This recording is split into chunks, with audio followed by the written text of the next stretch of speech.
എല്ലാവർക്കും വിനീത നമസ്കാരം. ശ്രീമദ് ഭാഗവതം ദശമസ്കന്ധം അധ്യായം 11 ശ്ലോകം 41, 42, 43, 44, 45 5 ശ്ലോകങ്ങൾ ഇന്ന് നമുക്ക് നോക്കാം. പലതരം കളികൾ കളിച്ചിങ്ങനെ രസിച്ച് നടക്കുക കാട്ടില്.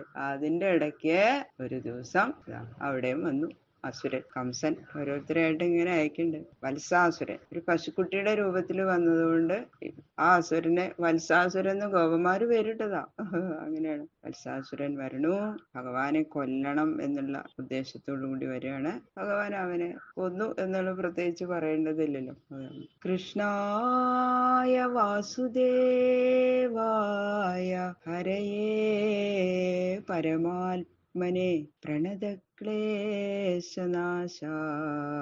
ഗോവിന്ദായ നമോ നമ. ഓം നമോ ഭഗവതേ വാസുദേവായ. ഓം നമോ ഭഗവതേ വാസുദേവായ. ഓം നമോ ഭഗവതേ വാസുദേവായ. ശ്ലോകം 41. കഥാചിൽ യമുനാതീരെ വത്സാംശ്ചാരയതോ സ്വകൈഃ വയസ്യൈഃ കൃഷ്ണബലയോ ജിഘാംസു ദൈത്യ ആഗമൽ.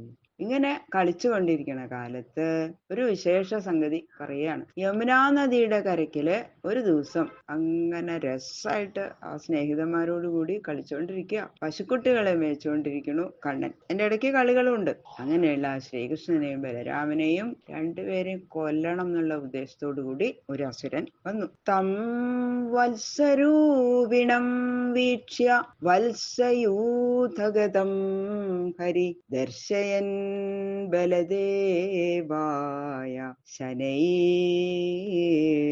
മുഗ്ധ ഇവാസദൽ. ആ അസുരന് കുറച്ച് പേടിയുണ്ട്. പൂതനെ കൊന്നു, പല അസുരന്മാരെ അങ്ങോട്ട് പറഞ്ഞു വെച്ചവരെയൊക്കെ കൊന്നിട്ടുണ്ടല്ലോ ഈ കണ്ണൻ. വൃന്ദാവനത്തിലെ ആ ബാലനാണ് ഇവരെയൊക്കെ കൊന്നത് എന്നുള്ളതൊക്കെ മനസ്സിലാക്കി വെച്ചിട്ടുണ്ട്. അപ്പൊ കുറച്ച് നല്ല പേടിയുണ്ട്, എന്താണാവോ ഇവിടെ ചെയ്യാൻ പോണതെന്ന്. എന്നാ കംസൻ പറഞ്ഞ പോവാതിരിക്കാനും പറ്റില്ല. അപ്പൊ കംസൻ കൊല്ലും, അതിലും ഭേദം വരെയല്ലേ വെച്ചിട്ട് അസുരൻ എന്ത് ചെയ്തു, ഒരു പശുക്കുട്ടിയുടെ രൂപം അങ്ങോട്ട് എടുത്തു. അസുരന്മാർക്ക് ഏത് രൂപം എടുക്കാനുള്ള കഴിവുണ്ടല്ലോ. അങ്ങനെ പേടിയോട് കൂടിയിട്ടാണ് സ്വന്തം വേഷം മറിച്ച് പശുക്കുട്ടിയുടെ രൂപം സ്വീകരിച്ച് കുറെ പശുക്കുട്ടികൾ ഇങ്ങനെ പുല്ല് തിന്നുണ്ട്. അതിന്റെ കൂട്ടത്തില് പോയി നിന്നു. ദുർജനങ്ങളെയൊക്കെ സംഹരിക്കാനായിട്ട് അവതരിച്ച ശ്രീഹരി ഭഗവാൻ കണ്ണൻ ഇതിന് മനസ്സിലാവില്ലേ ഈ കാവട്യം. അതറിഞ്ഞു ബലരാമനെ നോക്കി ഒന്ന് കണ്ണിറുക്കി. എന്നിട്ട് ഒന്നും അറിയാത്ത മട്ടില് ആ പശുക്കുട്ടിയുടെ അസുരന്റെ അടുത്തേക്ക് അങ്ങോട്ട് മെല്ലെ ചെന്നു. എന്നിട്ട് എന്താ ചെയ്ത്, ഗൃഹീത്വാ അപരപാദാഭ്യാം സകലാംഗൂലമച്യുത ഭ്രാമയിത്വാ കവിത്താഗ്രേ പ്രാഹിണോൽഗത ജീവിതം. ആ പശുക്കുട്ടിയുടെ വാലോട് ചേർത്ത് പിൻകാലുകളെ അങ്ങോട്ട് കൂട്ടിപ്പിടിച്ച് തലയ്ക്ക് മീതെ അങ്ങോട്ട് വട്ടം കറക്കി. ആ സമയത്ത് തന്നെ അവൻ ചത്തു എന്നാ പറയണത്. വേറേണ്ടിയൊന്നും വന്നില്ല. വട്ടം കറക്കിയ സമയത്ത് തന്നെ അതിന്റെ കഥ കഴിഞ്ഞു. എന്നിട്ട് അപ്പൊ എന്താ, ഭഗവാൻ അത് നിന്ന നിപ്പിലായി. 6 വയസ്സുള്ള ആ ഉണ്ണികൃഷ്ണൻ അനങ്ങട്ട് പോലുമില്ല. ഒരു പമ്പരം കറക്കണ മാതിരി അത്ര ലാഘവത്തോടു കൂടി പരിപൂർണ ബലവാനാണെന്ന് കണ്ടു നിൽക്കുന്നവർക്കൊക്കെ മനസ്സിലാക്കാൻ പറ്റും. അത്ര ഒരു പ്രയാസമില്ലാത്ത വിധത്തില് അതാണ് അച്യുതൻ എന്ന് പറഞ്ഞേക്കണം. സകലാങ്കൂലം അച്യുതം. ഒരു ച്യുതിയില്ല, ഒരു വിഷമവുമില്ല. എന്നിട്ട് ആ പശുക്കുട്ടി അപ്പൊ തന്നെ അത് ചത്തു. എന്നിട്ട് ഒരൊറ്റ ഏറ് കൊടുത്തു. അവിടെ നിൽക്കണം ഒരു കപിത്തം എന്ന് പറഞ്ഞിട്ടൊരു മരം. അതിൽ നല്ല ഫലങ്ങളൊക്കെ ഉണ്ട്, പഴം കുട്ടികൾക്ക് തിന്നാനുള്ളത്. ആ മരത്തിന്റെ മുകളിലേക്ക് അങ്ങോട്ട് എറിഞ്ഞു ഈ പശുക്കുട്ടിയുടെ ശവം. അപ്പൊ എന്താ, അതിലുള്ള ആ ഫലങ്ങളൊക്കെ ഇങ്ങനെ ചോട്ടിലേക്ക് വീണു എന്ന് പറയണം. അതിനു വേണ്ടിട്ട് എറിഞ്ഞു. സ കവിത്തൈർ മഹാകായ പാത്യമാനൈ പപാദഃ തം വീക്ഷ്യ വിസ്മിതാ ബാല ശശംസു സാധു സാത്വിതി. ദേവാശ്ച പരിസന്തുഷ്ടാ ബഭൂവു പുഷ്പവർഷിണ വത്സാസുരം കഥം ശ്രുത്വാ പ്രജേ ഗോപ്യശ്ച വിസ്മിതാഃ.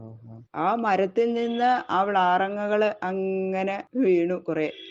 അങ്ങനെ അപ്പൊ അതിന്റെ കൂട്ടത്തില് ഈ വലിയ ശരീരത്തോടു കൂടി ഈ അസുരനും ഭൂമിയിൽ വീണു. പശുക്കുട്ടിയുടെ ആകൃതിയിലായിരുന്നു.